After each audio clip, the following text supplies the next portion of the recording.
Hello everybody, Pinstripe here. What is going on? Welcome back to some more Hogs of War. We're here on mission 12, Just Desserts, where we see the first implementation of tanks. These guys offer 150 armor to the pig inside them. They have an airburst and bazooka and can basically wreak havoc on anyone that is around them. This is one of the only missions in the single player campaign that has tanks in it, and the main objective is to destroy the other enemy tanks that currently no one is in, but the 3 pyrotechnics on the other side of the map are kind of around them, as well as the 2 spies that are hiding in the boxes again on the other side of the map. So I'm going to start off by jumping in this wonderful tankaroonie that I can move around, which, as I say before in other videos where I mentioned tanks, they are mobile, so they're not like pillboxes or artillery where they just stay stationary. You can move about. You've got one airburst to play with, which kind of acts differently to the default airburst in that when it has its initial explosion, the shells that come down with it are all in one big group. But if a pig uses an airburst and fires it, the shell burst that comes from the initial explosion is a lot wider, so it has a much larger radius. So I guess what I'm trying to say is the radius for the tank airburst is a bit smaller. So I'm going to just use the 2 tanks. I don't need to use all 3 of them because my other 3 pigs of my spy, sapper, and surgeon are actually going to go out into the world and do things, meaning get up close to the enemy and try and dish out as much damage as possible, because I've got obviously the surgeon with his tranquilizer, I've got the pickpocket ability of the spy, and the sapper has got his super shotgun. I keep saying sapper, I mean saboteur.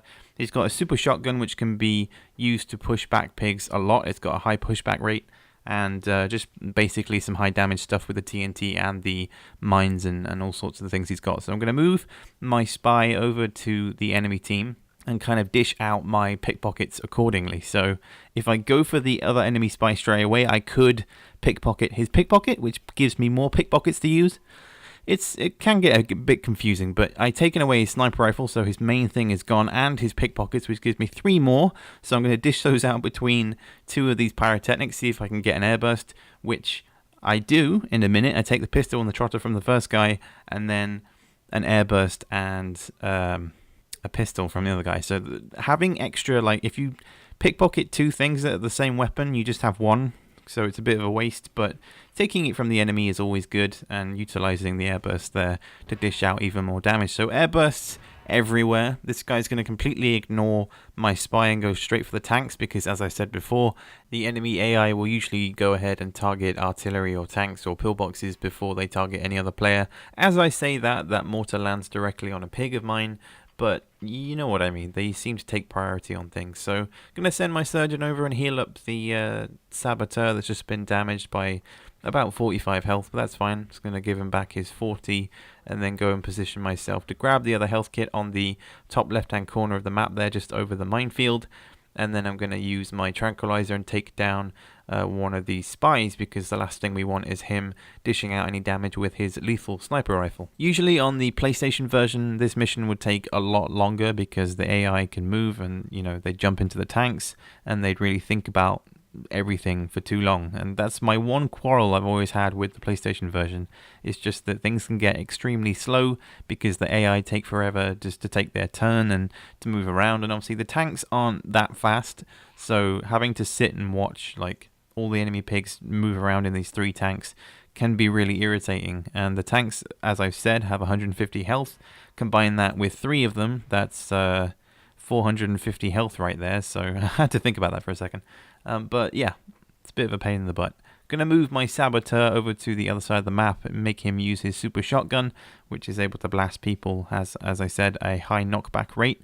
So this spy is positioned in an interesting way, to the point where if I get just below him and shoot upwards, maybe I can blast him off the map, but unfortunately it doesn't do enough, and he lands on the mountain. But dishing out 30 damage there, you know, it's not too bad.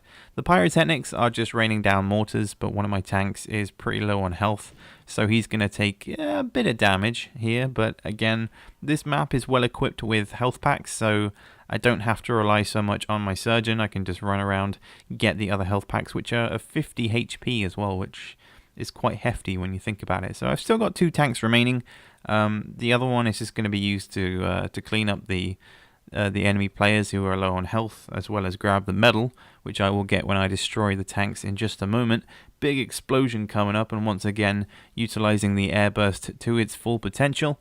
But I hope you guys kind of understand what I mean about its radius of shells that come down. As you can see when I'm using it with the pig from the initial explosion, there's a slightly larger radius, like the other shells just venture out a bit more upon the explosion. So taking down the 2 pyrotechnics, which is going to be pretty sweet, don't have to worry about them too much, and the spies are just gonna, you know, hide like they always do, because he's a bit of a coward at that. And I did steal his sniper rifle, so he is a bit useless. Could have used his poison gas, but nah, didn't really feel like it, I guess. I'm going to move my tank, which is perfect for mine sweeping. If you just want to move through a minefield, there's no problem, because if a mine does go off, then you've got the armor from the tank to protect you. And taking the metal, which is for some reason positioned inside the minefield, I guess it's kind of wanting you to move forward in the mission with your tanks, move your tanks up, you know? I don't know. It's not World of Tanks, but you know what I mean. So, gonna use the bazooka to take down the other pyrotechnic, getting a full-on meat shot in the face.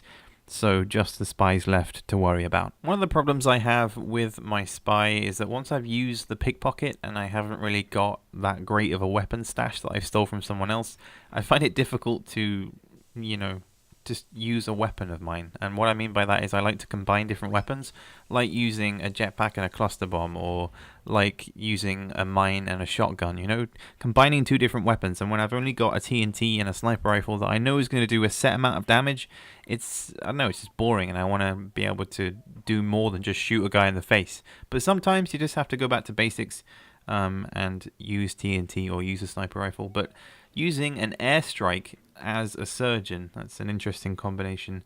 But this mission is interesting, again, going back to the PlayStation version, because when that airstrike drops, it's kind of a race to see who can get that airstrike first. And usually the enemy pigs will know what is inside that box and they will run and take it straight away. So it's kind of up to you to position your pigs accordingly and grab the airstrike when it comes down. Unfortunately, I didn't dish out the most damage there could be on both of these spies. But they have like very minimal health, and I did damage my other spy as well, but that's not going to worry me too much. So again, I'm just going to position my saboteur to try and knock away this pig down here so that he doesn't deal any splash damage when he dies, because as we all know, pigs explode and it can be dangerous for your pigs if they are close to them. So 1 spy left to deal with, and he's just going to go ahead and hide, which of course then brings me back to the pyrotechnic, who unfortunately doesn't have any more airburst to play with. So I'm going to try and take him down with the bazooka, which does, you know, the standard 40 damage as well. But unfortunately, my aim was a little bit too powerful and damaging my own player there as well. But again, not going to be too much of an issue, because the enemy team is just going to do exactly the same thing and hide. So instead, my tank is going to finish things up here to end the round. So I hope you guys enjoyed the video. Please let me know your thoughts on this mission in the comments below. Let's get discussion going on things. Do you enjoy using tanks in Hogs of War? Have you used them at all? When is the best time to utilize them? Who knows? Maybe I'll make a video on it. But if you haven't seen my aqua tank video yet, then please do check that out to learn a little bit more about the aqua tanks and tanks in general. But just to finish things up, we're going to upgrade our pyrotechnic finally to a commando, which we'll see what he can do in the next mission, which I hope you can join me for. And I will catch you guys later for the next one.